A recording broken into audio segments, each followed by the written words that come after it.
pelajar untuk kita semua. Kali ini topik kita yang kita bahas itu adalah masa pendudukan Jepang di Indonesia bagian yang kedua. Perkenalkan, nama saya Nurpadiluna Panjaitan. Yang pertama, kita masuk kepada latar belakang pendudukan Jepang di Indonesia atau masa pendudukan Jepang di Indonesia. Sebelumnya kita sudah membahas bagaimana keterlibatan Jepang dalam Perang Asia Timur Raya. Sejak Jepang menjadi negara imperialisme, Jepang menginginkan daerah selatan sebagai salah satunya, yaitu adalah Asia. Cara awal yang dilakukan oleh Jepang yaitu melakukan penyerangan terhadap Pearl Harbor. Pearl Harbor ini adalah pangkalan laut Amerika Serikat yang saat itu pada tanggal 7 Desember 1941. Penyerbuan tersebut dilakukan oleh Angkatan Darat atau Rikugun dan Angkatan Laut atau disebut sebagai Kaigo. Kita masuk kepada yang selanjutnya. Apa yang menjadi tugas Kaigun dan Rikugun? Yang pertama, Angkatan Darat atau Rikugun itu dari Indochina merebut Malaysia, Sumatera, Pulau Luzon, dan Burma. Sementara untuk yang Angkatan Laut atau disebut dengan Kaigun itu bergerak dari Pearl Harbor ke Mindanao, Kalimantan, Irian, dan pulau-pulau di Lautan Pasifik. Jadi di sini sangat jelas perbedaan Angkatan Darat dan Angkatan Lautnya. Kemudian kita lanjutkan. Dari penyerbuan Jepang tersebut, cikal bakal kekuasaan Jepang di Indonesia itu melalui perjanjian Kalijati, tepatnya pada tanggal 8 Maret 1942. Jadi di sini sebelumnya yang menjajah Indonesia itu kan Belanda. Oleh karena terjadinya perebutan kekuasaan untuk mempertahankan daerah jajahan, maka si Belanda kalah perang terhadap si Jepang yang ditandatangani dengan perjanjian Kalijati di Subang pada tanggal 8 Maret 1942. Jadi saat inilah si Jepang sah menguasai Hindia Belanda, yang dimaksud adalah Nusantara, yaitu Indonesia yang sekarang. Dan itu disahkan oleh, kalau dari si Belandanya itu adalah si Jenderal Terpoten, sementara dari si Jepang itu sendiri adalah Jenderal Imamura. Kita masuk kepada yang selanjutnya. Zaman pendudukan Jepang di Indonesia. Saat si Jepang tadi setelah sah menduduki Hindia Belanda, yang dimaksud adalah Indonesia, dia menerapkan beberapa kebijakan untuk menduduki Indonesia. Yang pertama nanti, dia membentuk pemerintahan militer. Pemerintahan militer ini dibagi menjadi 3 bagian dan memiliki pusat masing-masing. Yang pertama, Angkatan Darat atau disebut sebagai Rikugun, Angkatan ke-25 itu pusatnya di Bukit Tinggi. Bukit Tinggi itu Sumatera Barat yang sekarang. Kemudian Angkatan Darat atau disebut sebagai Rikugun. Ini angkatan yang ke-16 dan pusatnya itu ada di Jakarta. Selanjutnya yang ketiga, Angkatan Laut atau disebut sebagai Kaigun. Kaigun angkatan yang kedua itu pusatnya di Makassar, tepatnya di Sulawesi. Itu di bidang pemerintahan militer. Kemudian susunannya itu, yang pertama itu adalah Gunsirekan atau disebut sebagai Panglima Tentara. Ini merupakan panglima tertinggi atau disebut sebagai Saikoshikika. Kemudian yang kedua, Gunsekan itu sebagai gelar kepala pemerintahan militer, dan berikutnya Gunseibu atau disebut sebagai koordinator pemerintahan daerah. Kita masuk kepada selanjutnya, bagaimana penanaman sikap kesetiaan ini sebagai salah satu cara si Jepang untuk menarik simpati masyarakat Indonesia atau pribumi supaya mau terlibat dalam membantu si Jepang untuk menjalankan atau untuk memenangkan Perang Asia Timur Raya. Yang pertama adalah wajib melaksanakan upacara Seikere. Upacara Seikere ini disebut juga sebagai upacara penghormatan terhadap matahari setiap pagi. Karena pada masa itu Jepang menganut sistem kepercayaan bahwasannya sebagai Tuhan yang dianggap itu adalah dewa matahari. Jadi semuanya wajib melakukannya seperti yang mereka lakukan. Kemudian yang berikutnya adalah wajib rayakan hari raya Tenkosetsu. Itu merupakan hari lahirnya Kaisar Hirohito. Selanjutnya menyebarkan semboyan gerakan 3A. Gerakan 3A ini nanti yang dimaksud di dalamnya adalah Jepang Pemimpin Asia, Jepang Pelindung Asia, dan Jepang Cahaya Asia. Kemudian selanjutnya mengizinkan penggunaan bahasa Indonesia sebagai bahasa resmi dan bahasa pengantar. Selain itu mengizinkan mengibarkan sangsaka merah putih dan menyanyikan lagu Indonesia Raya. Jadi semua wujudnya ini adalah dilakukan oleh si Jepang hanya semata-mata untuk menarik simpatik rakyat atau pribumi untuk mau membantu si Jepang untuk memenangkan perang Asia. Kita masuk kepada yang selanjutnya, pembentukan organisasi politik. Organisasi politik yang dibentuk oleh si Jepang ini yang berhaluan kooperatif, yaitu adalah gerakan 3A yang tadi udah saya sebutkan. Ini diketuai oleh si Mr. Samsudin. Tujuannya itu sendiri adalah untuk menarik simpatik rakyat, tapi pada akhirnya ini kurang berhasil sehingga dibubarkan. Maka dibentuklah yang namanya Putra sebagai ganti dari gerakan 3A, yang mana ketuanya si Putra ini disebut sebagai 4 serangkai. Kenapa 4 serangkai? Karena 4 sebagai pemimpinnya. Yang pertama adalah Insinyur Soekarno, kemudian yang kedua Muhammad Hatta, yang ketiga Ki Hajar Dewantara, dan yang keempat adalah K. Ahmad Mansur. Yang mana tujuan Putra ini sendiri digunakan atau dibentuk oleh si Jepang untuk menghimpun tenaga rakyat untuk membantu si Jepang memenangkan perang Asia Pasifik. Ternyata pada akhirnya ini dibubarkan karena tokoh-tokoh nasional melakukan atau menjadikan Putra ini sebagai jalan untuk memperjuangkan kemerdekaan, bukan membantu Jepang dalam perang Asia Pasifik, yang akhirnya dibubarkan atau ditutup oleh si Jepang dan digantilah menjadi yang namanya Jawa Hokokai. Jawa Hokokai ini sendiri langsung diambil alih oleh Gun Seikan. Jadi Jepang sendiri yang memimpin. Tujuannya adalah untuk menyatukan semua tenaga rakyat untuk membantu Jepang dalam perang Asia Pasifik. Kita masuk kepada selanjutnya, pergerakan tenaga rakyat. Tenaga rakyat yang pertama, pergerakan tenaga pemuda. Dibentuknya Barisan Pemuda Asia Raya atau disebut sebagai BPRA dan San Asenenku Tenso atau wadah latihan pemuda di bawah gerakan 3A.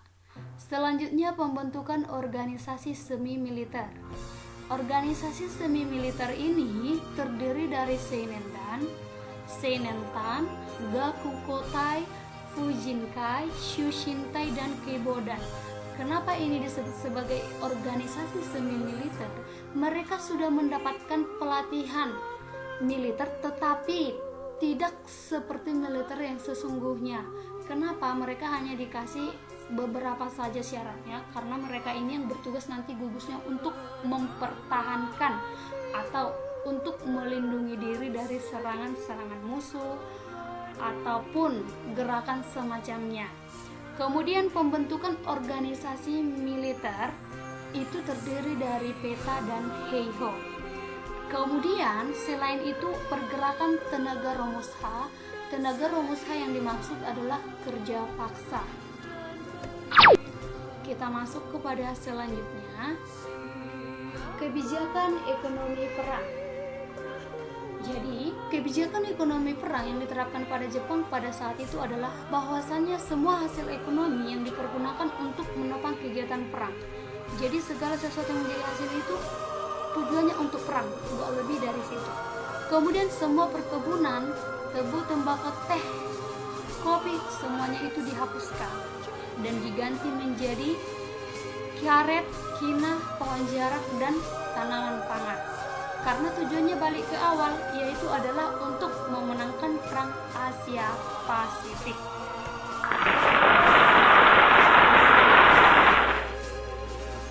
Kita masuk kepada yang selanjutnya. Setelah si Jepang menerapkan kebijakannya, kira-kira apa tanggapan Indonesia? Oke, kita masuk kepada yang selanjutnya, reaksi bangsa Indonesia terhadap pemerintahan pendudukan Jepang. Yang pertama, melakukan gerakan perlawanan bawah tanah. Perlawanan bawah tanah ini adalah dilakukan secara sendiri-sendiri atau sembunyi-sembunyi di luar dari sepengetahuan si Jepang. Yang mana nanti golongannya itu, yang pertama ada golongan Amir Syarifuddin, yang kedua golongan Sultan Syahrir, yang ketiga golongan Sukarni, yang keempat golongan Ahmad Subarjo.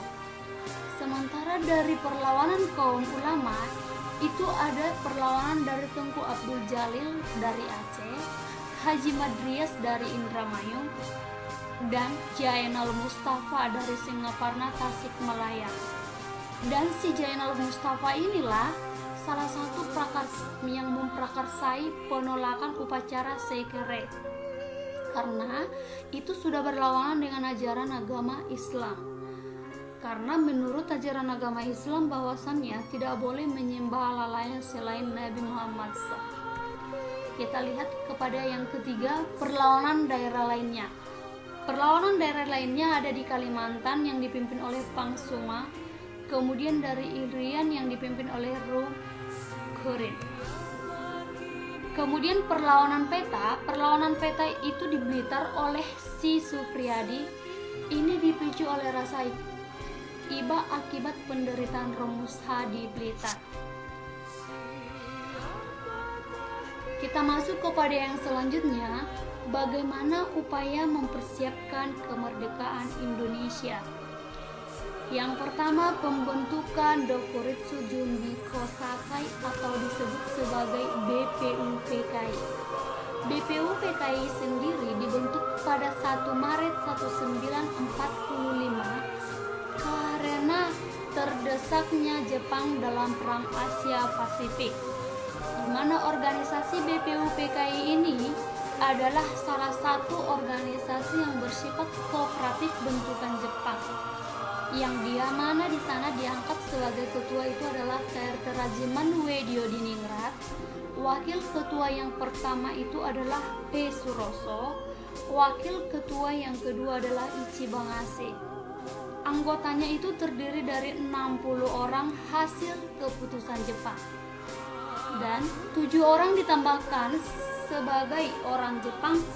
Tujuannya itu supaya jalannya BPUPKI ini sesuai dengan kehendak Jepang, yaitu adalah untuk memenangkan Perang Asia Pasifik. Kita masuk kepada yang selanjutnya, sidang BPUPKI. Sidang BPUPKI ini dilaksanakan 2 kali. Kita bahas yang pertama dulu, sidang BPUPKI yang pertama. Sidang BPUPKI pertama dilaksanakan pada 29 Mei sampai dengan 1 Juni 1945. Tujuannya untuk merumuskan dasar negara, yang mana nanti ada 3 orang mengungkapkan gagasan atau pendapatnya. Kita bahas satu persatu. Yang pertama yaitu gagasan dari Muhammad Yamin yang dilontarkan pada tanggal 29 Mei 1945. Isi gagasannya itu yang pertama ada peri kebangsaan, peri kemanusiaan, peri ketuhanan, peri kerakyatan, dan yang terakhir adalah kesejahteraan rakyat. Kita masuk kepada yang selanjutnya, gagasan dari Profesor Dr. Supomo yang dilontarkan pada tanggal 31 Mei 1945. Isinya yang pertama adalah persatuan, yang kedua kekeluargaan, yang ketiga keseimbangan lahir dan batin, yang keempat musyawarah, dan yang terakhir keadilan rakyat. Kita masuk yang selanjutnya adalah gagasan dari Insinyur Soekarno yang dilontarkan pada 1 Juni 1945. Isinya yang pertama adalah kebangsaan, yang kedua internasionalisme dan peri kemanusiaan, yang ketiga mufakat dan demokrasi, yang keempat kesejahteraan sosial, dan yang kelima ketuhanan yang Maha Esa. Kita masuk kepada yang selanjutnya. Setelah 3 orang tadi merumuskan atau mengungkapkan gagasannya mengenai dasar negara, maka dibentuklah yang disebut sebagai Panitia 9 atau yang disebut sebagai panitia kecil, karena anggotanya hanya 9 orang saja, yang mana tujuannya itu adalah untuk menampung saran dan merumuskan kesimpulan yang akan menjadi dasar negara dari hasil gagasan ketiga tokoh tadi. Yang mana ke-9 orang yang menjadi anggota panitia kecil ini, yang pertama Insinyur Soekarno, yang kedua Muhammad Hatta, yang ketiga A.A. Maramis, yang keempat Wahid Hasyim, yang kelima Abdul Qadir Mujakir, yang keenam Abikusno Cokrosuyoso, yang ketujuh H. Agus Salim, yang kedelapan Muhammad Yamin, dan yang ke-9 adalah Ahmad Subarjo. Kita masuk kepada yang selanjutnya, hasil kesepakatan dari rapat panitia 9, yaitu disebut sebagai Piagam Jakarta atau Jakarta Charter. Yang isinya itu adalah Pancasila kita yang sekarang. Namun Pancasila yang sekarang itu yang setelah ada perubahan. Jadi isi dari Piagam Jakarta itu yang pertama ketuhanan dengan menjalankan syarat-syarat Islam bagi pemeluknya. Yang kedua kemanusiaan yang adil dan beradab. Yang ketiga persatuan Indonesia. Yang keempat kerakyatan yang dipimpin oleh hikmat kebijaksanaan dalam permusyawaratan perwakilan. Yang kelima keadilan sosial bagi seluruh rakyat Indonesia. Sila pertama akhirnya diganti menjadi ketuhanan yang Maha Esa karena adanya komplain dari salah satu anggota BPUPKI atas dasar tuntutan rakyat Indonesia bagian timur yang merasa agamanya minoritas, terjadi diskriminasi yang kelak mengakibatkan terjadinya perpecahan atau disintegrasi. Maka nanti ini yang sila pertama ini diganti menjadi ketuhanan yang Maha Esa. Itu adalah sila pertama dari isinya Pancasila. Kita masuk kepada yang selanjutnya. 1 Juni 1945 atau pada setiap tanggal 1 Juni itu dijadikan sebagai hari lahirnya Pancasila oleh Insinyur Soekarno, karena Insinyur Soekarno lah yang pertama kali memberi nama hasil gagasan mereka tersebut setelah disahkan dan dirumuskan melalui sidang Panitia 9 yang dinyatakan sebagai Jakarta Charter atau disebut sebagai Panitia 9 sah sebagai dasar negara. Jadi setiap 1 Juni itu diperingati sebagai Hari Kesaktian Pancasila. Kita lanjut, sidang BPUPKI yang kedua. Sidang BPUPKI kedua ini dilaksanakan tanggal 10 sampai dengan 16 Juli 1945. Tujuannya untuk membentuk Undang-Undang Dasar Negara Republik Indonesia. Dalam sidang BPUPKI kedua ini menghasilkan Panitia Perancang Undang-Undang Dasar diketuai oleh Insinyur Soekarno. Panitia Kecil Perancang Undang-Undang Dasar diketuai oleh Profesor Dr. Supomo.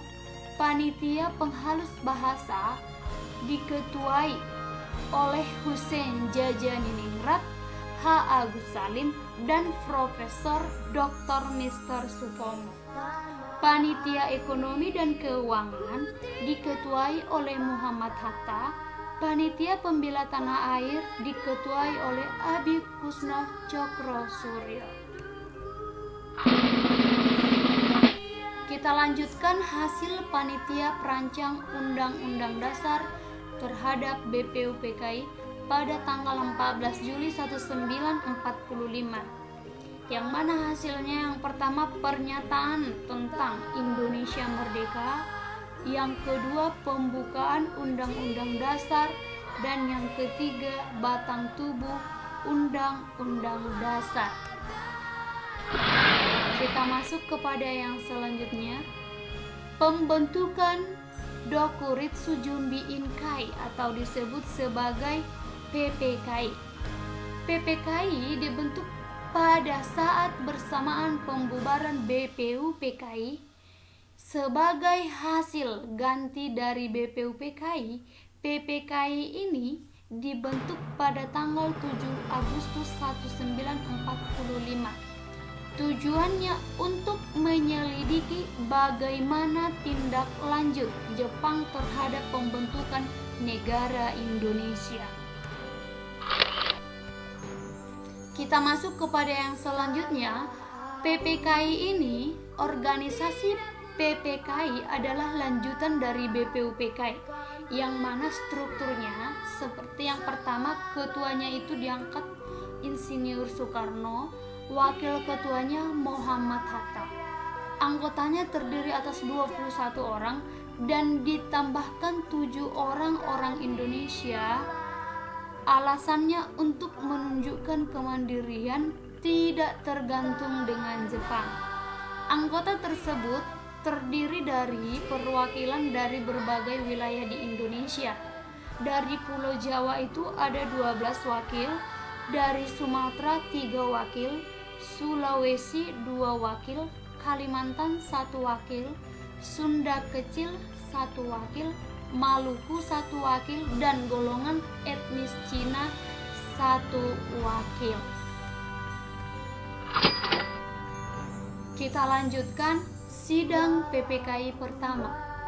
Dilaksanakan sidang PPKI pertama pada tanggal 18 Agustus 1945. Hasilnya itu yang pertama mengesahkan Undang-Undang Dasar 1945. Kemudian yang kedua menetapkan presiden sebagai presiden Insinyur Soekarno dan sebagai wakil presiden Muhammad Hatta, dan ini adalah atas usul dari salah satu tokoh pemuda Otto Iskandar Dinata dengan alasan bahwa mereka berwibawa, cocok untuk memimpin rakyat Indonesia. Dan yang ketiga adalah membentuk Komite Nasional Indonesia di tingkat pusat, yang mana nanti ini gantikan posisi Dewan Legislatif atau MPR dan DPR sebelum dibentuk. Kita masuk kepada yang selanjutnya, sidang PPKI yang kedua. Sidang PPKI kedua dilaksanakan pada tanggal 19 Agustus 1945. Hasilnya yang pertama menetapkan 12 kementerian ditambah 4 menteri negara dan 4 pejabat tinggi negara. Kemudian wilayah Indonesia dibagi menjadi 8 provinsi. Yang pertama Provinsi Sumatera Utara, Provinsi Sumatera yang wakilnya itu Mr. Teuku Muhammad Hasan. Kemudian Provinsi Jawa Barat, gubernurnya Sutarjo Karto Hadikusumo. Kemudian yang ketiga Provinsi Jawa Tengah, gubernurnya R. Panji Suroso. Yang keempat Provinsi Jawa Timur, gubernurnya R. A. Surjo.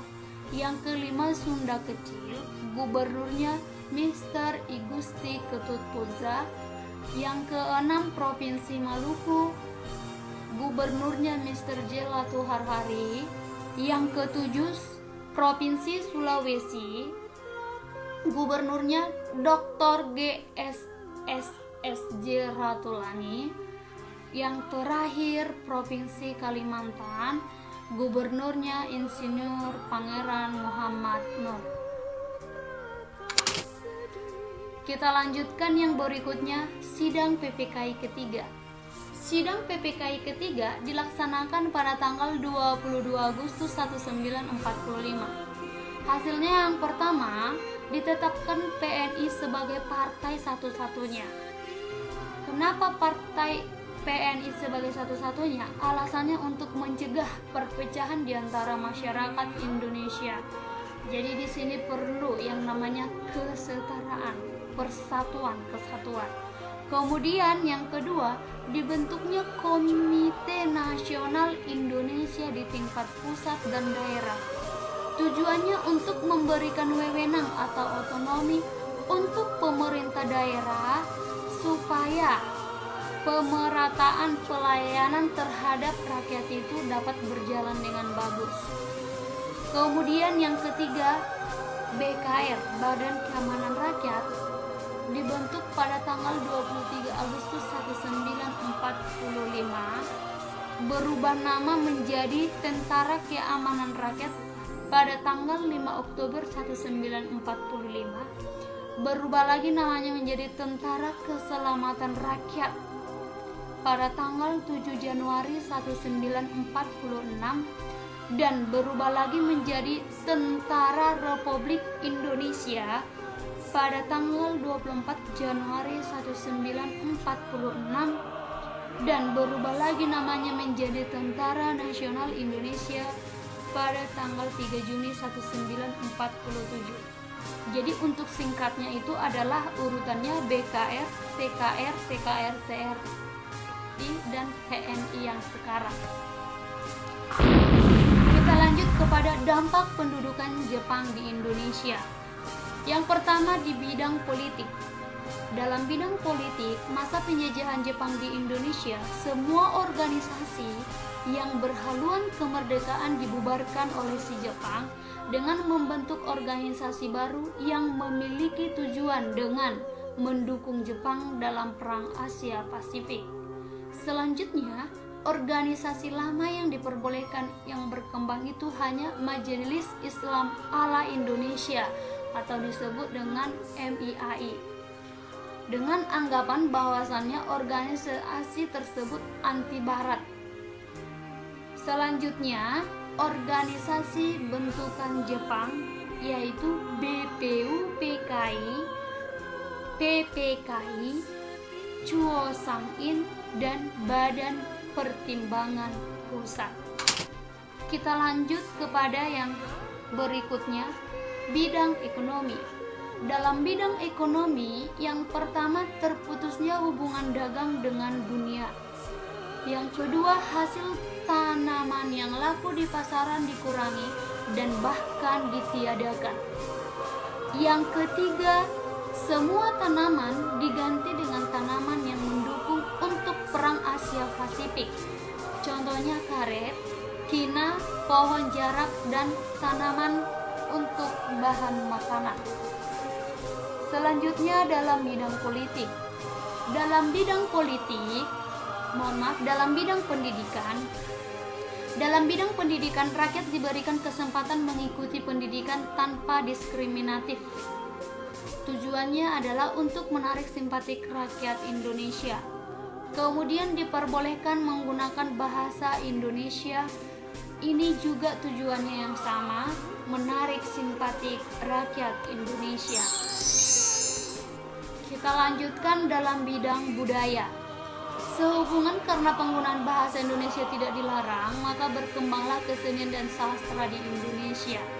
Maka, sebagai konsekuensi, Jepang membentuk pusat kebudayaan di Jakarta pada tanggal 1 April 1943 dengan nama Keiming Bunka Shidoshi. Tujuannya supaya Jepang bisa mengawasi ruang lingkup pergerakan rakyat Indonesia dan supaya sesuai dengan kepentingan Jepang. Adapun hasil seni pada masa itu, yang pertama cinta tanah air, palawija, angin Fuji. Kemudian ada juga yang hasilnya itu tidak mendukung program Jepang dan tidak boleh diterbitkan, yaitu Siap Setia karyanya Sikair Anwar, kemudian Pagupon Omahedoro, Melok Nippon yang artinya adalah tambah soro ikut Jepang tambah sengsara, itu karyanya si Chuck Dorasin. Seni musik juga ada di antaranya berkembang Tanah Tumpah Darahku dan Maju Putra Putri Indonesia karyanya si C. Simajuntak. Kita lanjut kepada yang selanjutnya, aspek sosial. Aspek sosial itu yang pertama pengerahan kerja paksa atau disebut dengan romusa. Kemudian kerja bakti yang bersifat memaksa atau yang disebut sebagai kinrohoishi. Selanjutnya pengiriman tenaga romusa luar Pulau Jawa, yaitu ke Burma, Thailand, Vietnam, dan Malaya. Kemudian terjadi kelaparan dan mewabahnya penyakit. Aspek di bidang militer. Dibentuknya organisasi militer dan semi militer juga merupakan salah satu pengaruh positif memberikan pengetahuan, pengalaman kepada bangsa Indonesia.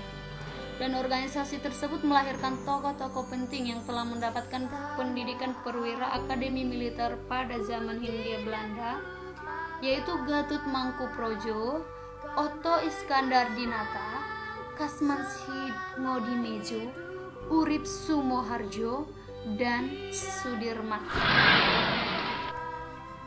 Kita masuk kepada yang selanjutnya, aspek birokrasi.